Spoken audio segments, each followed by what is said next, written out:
this episode of In the Huddle, we are going to delve into some of the intriguing topics that come up every year in our team conversations and our interactions with families across the world. These are topics that are absolutely critical for some families as they navigate their way through to the decision-making phase of this process.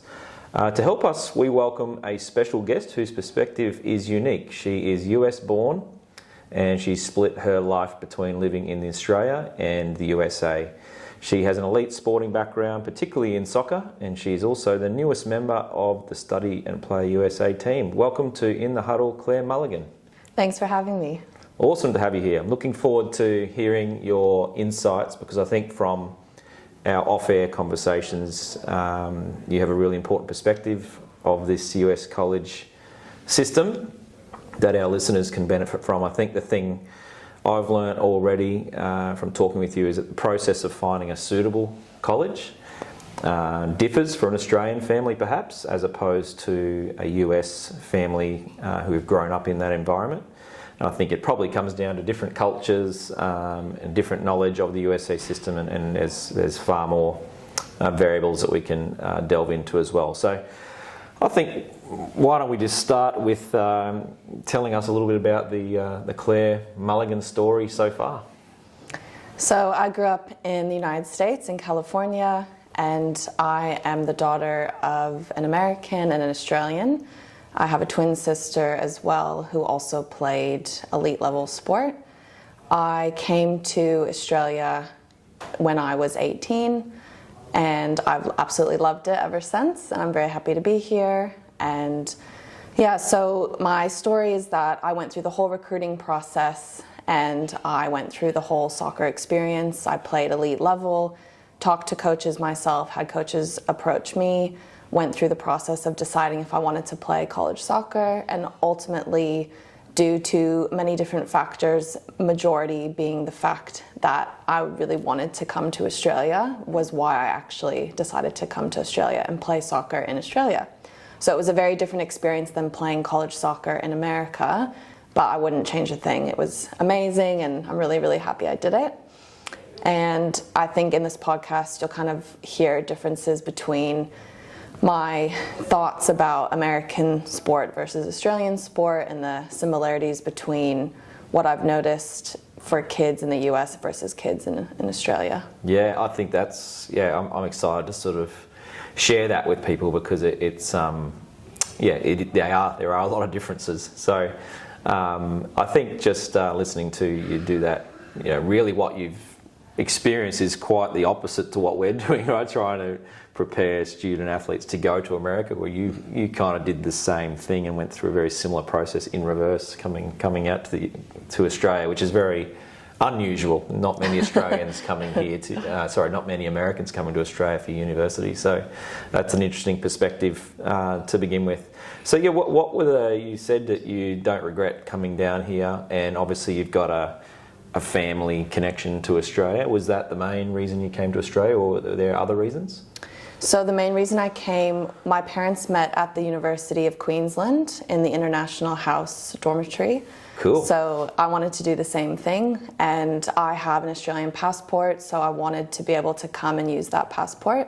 And I guess in a sense of Australian kids wanting to go to the US to play sport, I wanted to be able to use my once-in-a-lifetime opportunity to come to Australia with my passport and go to university in Australia. So I kind of did the opposite of what people are doing through the company, but I just thought it was a really unique opportunity, and I could still play soccer, I could still play at a high level if I wanted to, and I'm really happy that I was able to do that. And a lot of people said, "Oh, you're so brave going," but I didn't think it was brave. This is what I wanted to do. So yeah, you were very clear on what you wanted to do. Yep. But I do think that's a brave move at that age. I think it's for any of our student athletes going to America as well. I think it is there's a lot of people who wouldn't do it. So I think it is something that we can consider brave. And you've got again the unique situation that you've grown up with a twin sister who's also involved in elite sport. But, again, from our conversations, you mentioned although you've got obvious similarities, you've gone different ways in terms of career and where you took your sport, right? Yes. So she did nursing in university and I did teaching. And we both wanted to work with children, but we just chose two different pathways with that. She ended up working with children with nursing. And she knew, as well as we all kind of knew, that nursing was a very intense degree that would take a lot of time away from the sporting field. She had a lot of practicals that she had to do. She had a lot of contact at school. She had way more hours at school than I did in general. And she was in the library a lot. She was studying. It was just a very intense degree for her. So she knew that she probably wouldn't be able to play at the highest elite level that she wanted to because of the fact that this was her degree. And she knew that her degree was more important to her. That was what she individually knew. And so she chose to go to a university that had a very good nursing program. And she actually ended up walking on to a D1 team. And we can talk more about the D1 walk-on process later. But she knew that this program that she was entering was immediate admission to the nursing program. She did not have to do 2 years of general studies to then start nursing. Right. It was really important for her to start straight away as a freshman in nursing. So although she had offers from different schools for soccer, she ended up going to this university on her own academic merit and had talked with the coach before, but wasn't really a selling point at all for her, and she knew that this is what she wanted to do. And she also chose this school because of the study abroad program for nursing. So for her, it was extremely important to study abroad, and so she knew that she wanted to go to this school because many nursing programs did not have study abroad options. Right, it's interesting. So she was very clear on what she wanted, and therefore the process was probably a little bit easier for her to choose a college. How did it go down from a soccer point of view? She's obviously turned down a strong program with a good reputation, Division 1, which a lot of people would dream of. And then she's chosen to go to, for lack of a better word, a lower level program from a soccer point of view, but it had what she wanted, and probably from a reputation point of view in general, right, as a university. Yep. How did that go down amongst family, friends in America? So people were very surprised that she was accepted into other universities and chose not to go to the well-known name universities. And she chose to go to a lesser-known university with a really strong basketball program. So some people had heard of it because the basketball program was really good. But she knew, and she was very clear with what she wanted out of her education. So for her, she had no issues with what people were kind of saying out of surprise. But people were definitely surprised that she did not say yes to some of the schools that she was accepted into. And she's turned out all right. She has, and she absolutely loved what she did. So she had a little bit of a different experience where she walked on to actually a lacrosse team. Just before we go any further, just so for some listeners won't know what walked on mean, what does that actually mean? So she went to the school, she got accepted for the university on her academics. She was accepted, she started the university as a freshman and contacted the coach and asked to try out for the team. So that the university had their main Division 1 team that travels and competes against other Division 1 teams, but then they also had a club program as well that was pretty high level as well. So she had the choice of doing club lacrosse or doing Division 1 lacrosse. So she found out very quickly that she was able to walk on and make the team. So she was accepted, made the team, started training, and then realized very quickly that the yoga, the weightlifting, the watching of game footage, it was just way too much with her degree. And again, with her kind of her northern star, her shining star of what she wanted to do was to study abroad and to do nursing. So she knew that that schedule was not going to work. And because she was very happy at the university as a whole, and she had chosen that university as a whole, she had no issues with saying, thank you for kind of the tryout, thank you for accepting me on the team, but this is actually not going to work. So she left the team and joined the club lacrosse team and had a great time playing lacrosse, but it fit with her schedule as a nurse. So she was in more control of her schedule by being a walk-on / reserve non-scholarship athlete and playing for the club team. Well, that's interesting. I think what I'm hearing she's just one example, of course, your sister, but clarity of purpose, I think, is such an important thing in this process. And obviously we've been doing this a long time, for 18, 19 years now. And obviously as our newest member, you've already seen the differences, I suppose, that Australians, I guess the different experience of trying to find the right college from Australia, in a lot of cases never having been to America. Right. Versus an American who's grown up knowing, what's out there and where they fit and where they might sit with their sport, what they might want to study, and all those sort of things. So, I think, what I'd probably just want to touch on is probably touching on the subject of choosing a college, and just delve into that a little bit, because I think that is going to be the most helpful information for families, because I think there is a lot of lack of clarity to begin with, and sort of start the process, start talking to universities, but they're not really sure what they want. They're sort of learning from those conversations and then learning on the run, yes, which is sometimes right in the middle of high school, year 12, and that can be difficult to navigate. So, talk us through, do you think, from not necessarily from your own perspective, but just in general, if you talk on behalf of an American high school student, what's the process of choosing a college? When does it start, and what are the important considerations for an American boy, girl, family in choosing the right college, and when does it start, do you think? So we have college counselors at high school that do what a lot of Australian college counselors would do as well. You have information about different degrees you can study in different universities. The glaring difference is the fact that there's about 40 Australian universities and thousands of American universities. So there was many that none of us had ever heard of, that would send pamphlets to the school, would have prospective student days at the school from the university representatives would come and talk. So as an American student athlete in high school, it's a little bit different to just a regular student who wants to go to university. We looked at, as an American student, I would say we looked at the scholarships that were available. Some schools are just notorious for having a lot of scholarship for academic merit. Some are notorious for being very expensive and not admitting very many people. You kind of just know based on your grade point average what is accessible to you and what's not. But then you also have the cases of, if you're not as a high achieving student, there's many, many different essays that you can write and different ways that you can still get accepted to the school that I think a lot of Australians may not be aware of. Yes. And there's specific programs at specific universities that target kids that want to do that course. So for example, I knew that I wanted to be a teacher from when I was in grade 5, like I was absolutely sure. And I wanted to do primary school teaching, and so I researched a lot of the really interesting primary school teaching programs in the US. So that was also while I was researching soccer programs. So it was kind of both at the same time.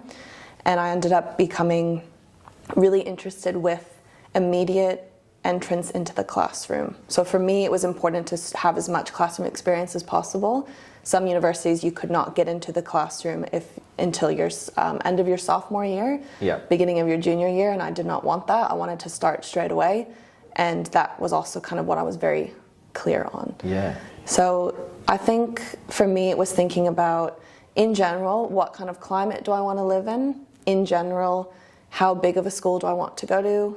In general, do I want to stay in that state after university? In general, are there partnerships with that university with sporting teams that you might want to do an internship at, or a certain organization that's founded in that city? There's just so many different things because there's so many universities that each university has so many unique perspectives and unique opportunities for a student.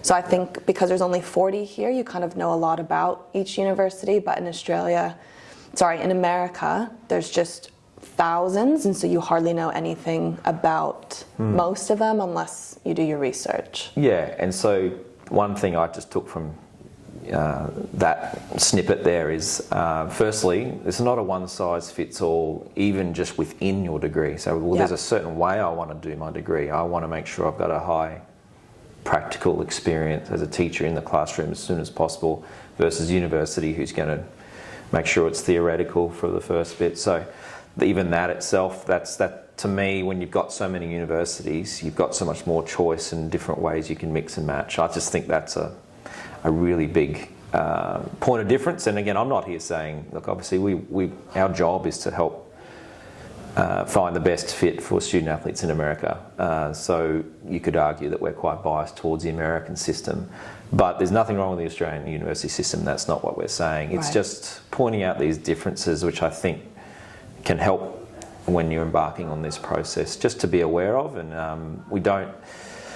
I think we start a little bit late. We might touch on that a little bit later, but I feel like in Australia we probably start this process of thinking a little bit late, where by nature, being an American in America, knowing that there are so many options, those playground conversations, maybe as a freshman in high school, a 14-year-old is starting and say, hey, where do you want to go to college? Where do you go? Yeah, I really want to get into this one because I love the great big college atmosphere that I'm going to get at that university. I get to go to these football games, these wrestling matches, basketball, whatever it might be, which is going to make my experience exciting as well. So again, we probably don't have that in Australia. There are probably locations we might want to be in Australia because that are nicer than others, but in America you've got that big college experience that may appeal, and the small town might appeal to some as well. Right, and I was sure that I wanted a 50,000 person massive school. No less. No less.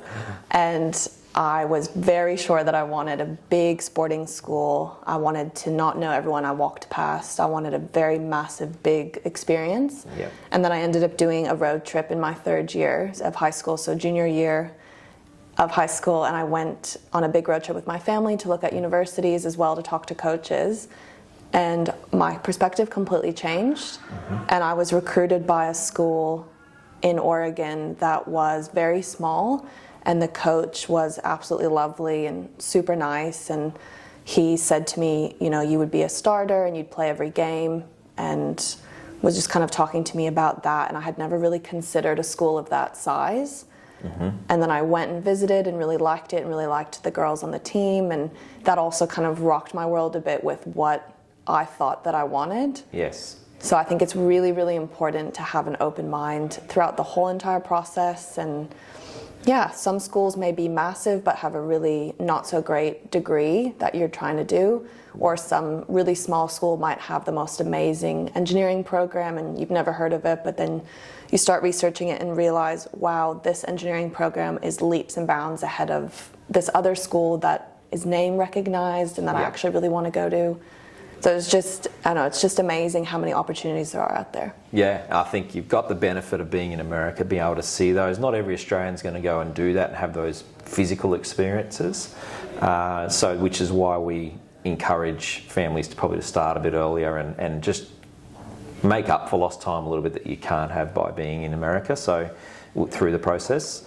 So just being aware of what's out there, and I suppose our model that we try and walk our families through in the best possible way is to be educated by the interactions with these coaches is generally the first port of call with most of our student athletes, and then, as you say, meet your potential teammates and get their perspective. You may absolutely fall in love with them, and get your own little WhatsApp group going, or you might not get a really good feeling from them. Right. And so that's really important. But it does bring me to the next topic before we finish off with some. I'm going to ask you for some tips shortly, Claire. But I think what are the biggest considerations in choosing a college? Do you think knowing Australians, having the US perspective that you've got as well? And knowing the types of people we are, maybe culturally slightly different in Australia, I guess our size, our location, our knowledge of the US system, all of that being considered, what do you think are the biggest important considerations for choosing a college? You've talked about size of college, you just hinted at, okay? But what are some other things you think are crucial for considering the right college? I think deciding geographically where you would like to be was very important for me, and I think a lot of Australians may kind of forget how massive the US is, and even if you travel 1 hour within a state, it's a completely different environment. And so geographically, I would say is quite important. Do you want to be in freezing ice every time you walk outside, or do you want to have gentle light snow that you can kind of pretend like you're in a movie, or do you want a beach? Do you want a little bit of a mixture of things? Do you want to be close to amazing travel? Do you want to be close to nature? Do you want to be close to all kinds of different opportunities that city has to offer? Because I think a lot of times people can tend to forget that the university sometimes is the city. So there's obviously universities that are their own small college town. There's universities that are in the middle of nowhere. There's universities that are in the metropolitan downtown city center, which doesn't appeal to everyone either. Yep. Then there's also, when choosing a college, if you're doing a sport as well, is that sport on campus? Do you have to travel away to go to the training fields? All of that kind of stuff is really important as well. Yep. And my sister ended up going to a school where they had cold days and they weren't allowed to leave outside their dorm because it was too cold. If she didn't blow dry her hair would freeze. That's just something I've never had to experience, and I never want to. So I had no interest in going to the school that she did. Yeah. She really enjoyed it, but I had no interest with that. So I think someone may think, oh, I'd like a change of weather, but then the reality of the actual weather can be so different. Yes. To what they may think. And everything you just said there again, to me, also have a good idea, be educated, do your research, but also in around that, be open-minded as well, right? Because what you think maybe at the start of year 11 is what you're going to start out looking at may change as well. Yes. So being open-minded, being educated about all the different types of scenarios, climates, size of school, that sort of stuff, I think is pretty important. Interestingly, obviously being in Oklahoma where I was, I didn't realise it was windy until I got there. Turned out to be a really good thing for my tennis because I loved playing in the wind. But it was freezing and we had to often go play indoors, which is something I just didn't even consider. Yeah. That said, I didn't have internet or anything like that back then when I was going to college, but that's another story.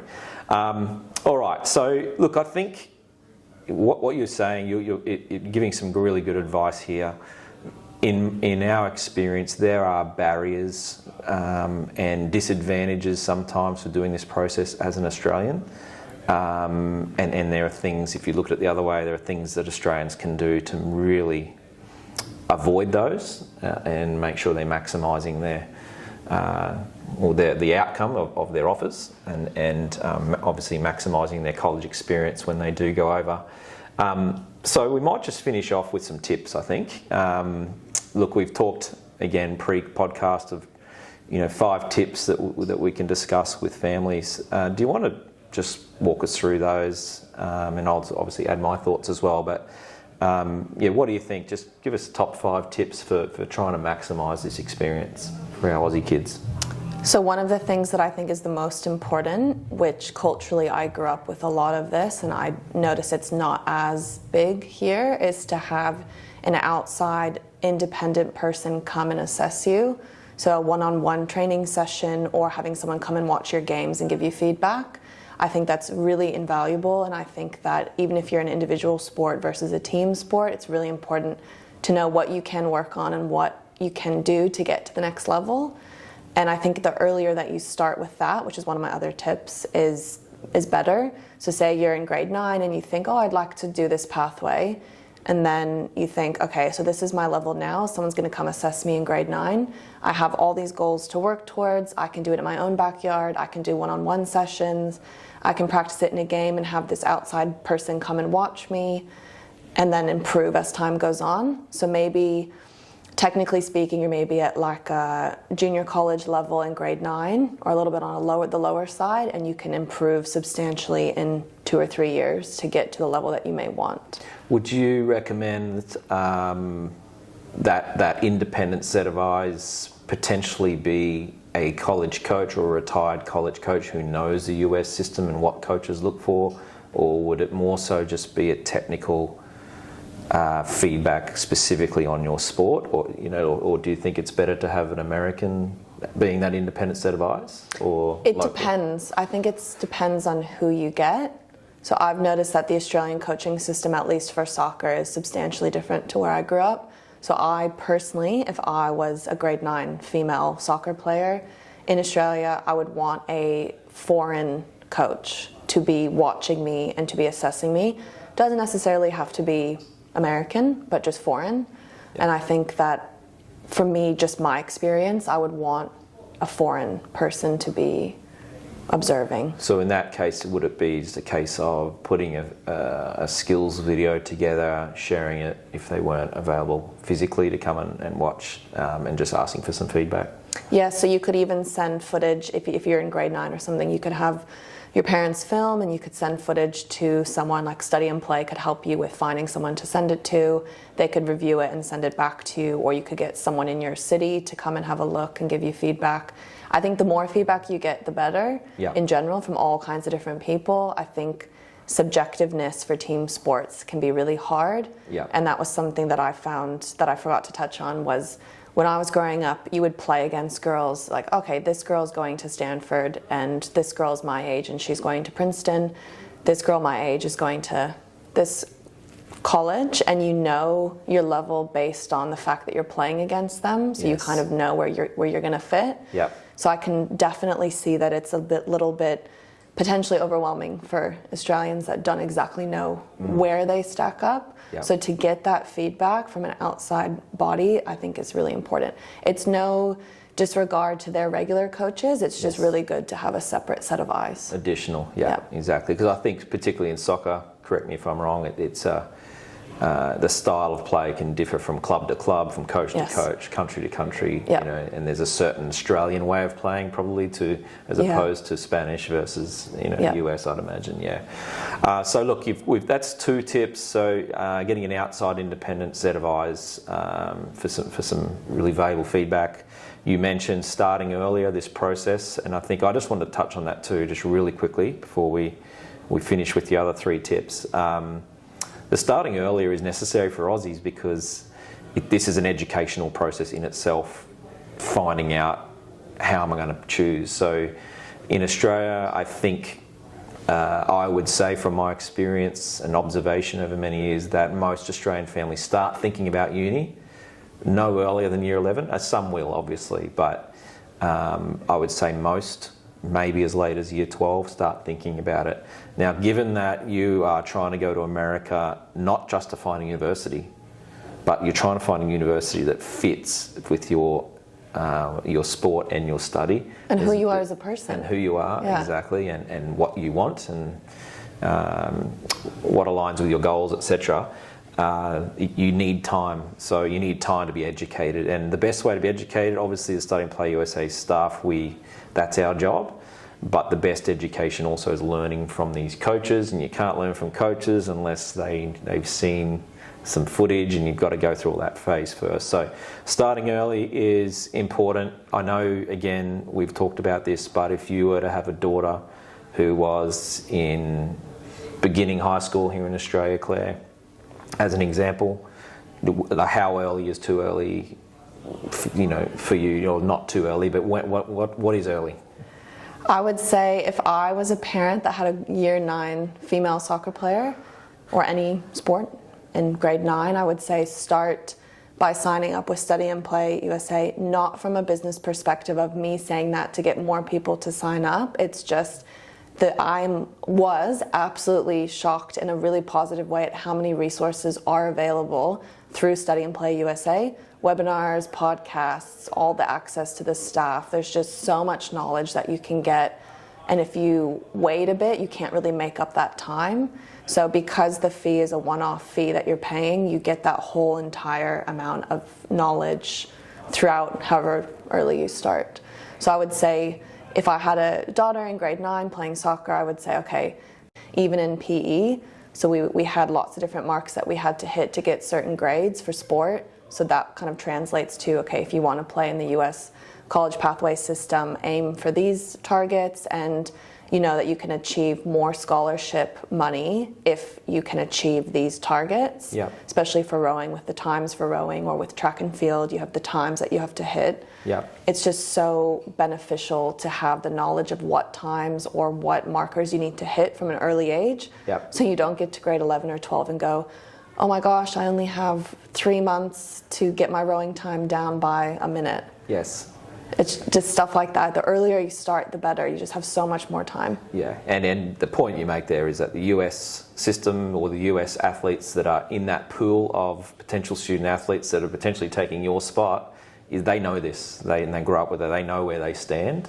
So you've got to get that education about where you stand and what you need to work on to hit certain markers. Yeah. That's a really good point.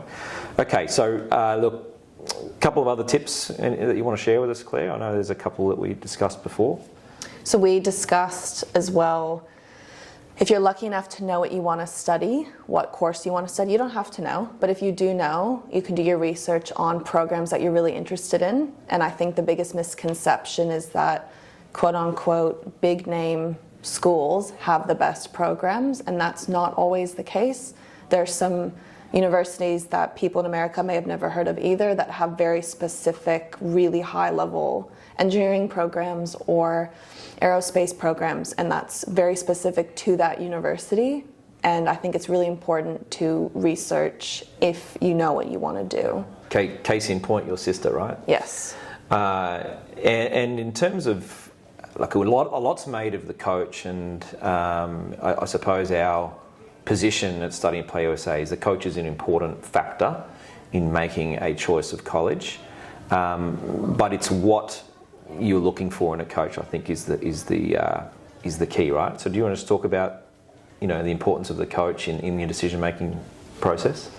So this is a really interesting one. I grew up with a wide variety of coaches, which is my background on why I'm answering the question the way that I am.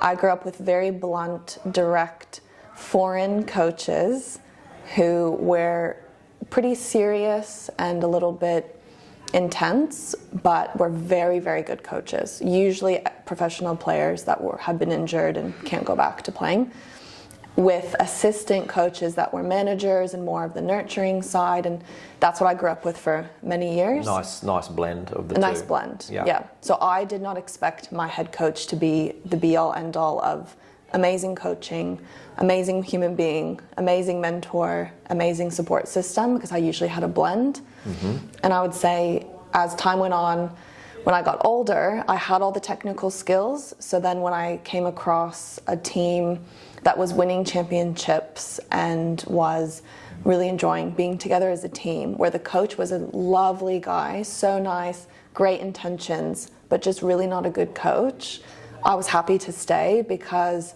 I had all that technical experience behind me and I knew how to play from the previous coaches. Yep. So I was more than happy to enjoy my time with the girls, the team, and know that I wasn't necessarily being coached by a really high-level coach, but the girls around me were pulling me up.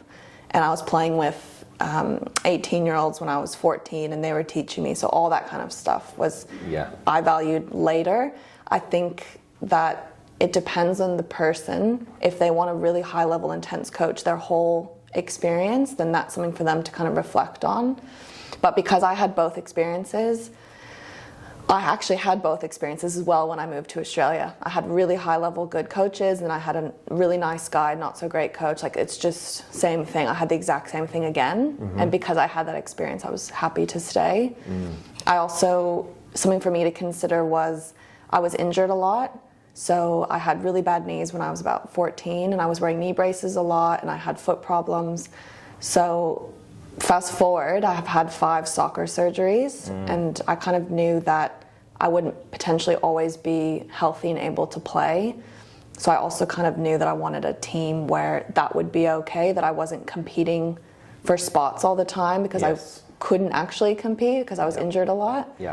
So then again, does a coach facilitate an environment where he or she wants the players to compete for spots? That's also something to think about. Do you want a coach that is going to push you to your absolute limit and be very blunt or direct? Or do you want a coach that is going to kind of just float along and hope that everything will be great and kind of nurture you and be really lovely, but you don't really progress as a player? Yeah, that's good. At the end of the day, what you're saying is be clear on what you want, because if you know what you really want, then that's when we put student athletes through that process of meeting with coaches, that the questions that we'll work with you to ask those will be geared around those goals. So have a good self-reflection, I think, is important, isn't it? Make sure you know what you're really looking for. And again, be open-minded to that maybe changing. And I think the other thing you mentioned off the podcast was you may well be meeting with the head coach the entire recruiting process, or the assistant coach, one or the other. Very important before you make a decision to ask to meet the whole team, as in the whole coaching staff if possible, because at the end of the day you're going to spend a lot of time with them. And so who's going to be doing the on-field coaching? Well, if it's not the person that you've been recruited by, then you probably need to meet that person and feel comfortable with him or her, right? And also know that that person may leave for various reasons. There's just so much turnover in college sport with coaching. So it's so important to know, okay, if I go to this school and this coach leaves, which is a very real possibility in any division, will I still be happy at the school? Will I still like my teammates? Will I still like the division that I'm in? That kind of thing. I think that's very, very important. I love that one, because it is. We're seeing that, more often. So don't get too fixated on just the coach being your number one choice. Important, yes, but you've also got to have other non-negotiables with that university that's going to make it an enjoyable experience regardless of what happens with the coach. Okay, one more tip. Again, off air, we did talk about this a little bit in terms of it's just be clear on what you're looking for. But you don't want to expand on that in terms of the overall experience. So I knew that I did not want to be fighting for a spot every week. That was not who I was as a player. I did not want to be having really hectic training sessions where girls were undermining me in order to get a position, which is very real and very possible. And I know people that's happened to, where the team culture is not intense and not what they wanted. I knew that I wanted to have a balance. I wanted to be able to travel to different states. I wanted to be able to go on hikes. I wanted to be able to work if I wanted to, which as an American was fine because I wasn't on a visa. So I wanted to be able to have a balance and not be completely defined by my training schedule, my gym schedule, yoga, weights, all of that. I did not want that to dictate my day-to-day life. So I was really happy to redetermine what I wanted out of a school sporting environment based on that. So I think some kids that I've noticed may do this process thinking that because they are a specific level that they should be going to that level, but then there's also the possibility of, if I'm very, very high level, I still definitely have the possibility of going to a lower division if I want to have a life balance. Or maybe I'm really interested in the internships that this school provides, and I want to really focus on that as well as playing sport, and I want to enjoy my day-to-day balance. I think that's really important. But again, each person's different, and it's so important to think about what you want as an individual. And comparison is I think the saying is comparison is the thief of joy. If you compare to someone maybe who's on your team currently or your training partner and what they did, they might have a different perspective on what they want their day-to-day to look like. They may want to be an Olympian and you have no interest in being an Olympian, or they may want to break school records and you have no interest in that. It's just comparison is the thief of joy. Totally agree. And look, to very, very quickly summarize that, because that's some amazing little snippets of gold there. Thank you very much, Claire. Start early so that you can be educated about your level, you know what to work on, but also be educated about what college is all about, what kind of things do I need to be considering. And then now that you know, okay, I think now that I know that, I want to be in that system, and then be open-minded from there. I think that's reasonably, if I summarise that well, do you think? Yep. And open mind is the biggest thing, for sure. Really good. Well, that's a good note to finish on, Claire. I think we'll be doing this again. That was very enjoyable, and really appreciate your insight. Thanks for having me. you.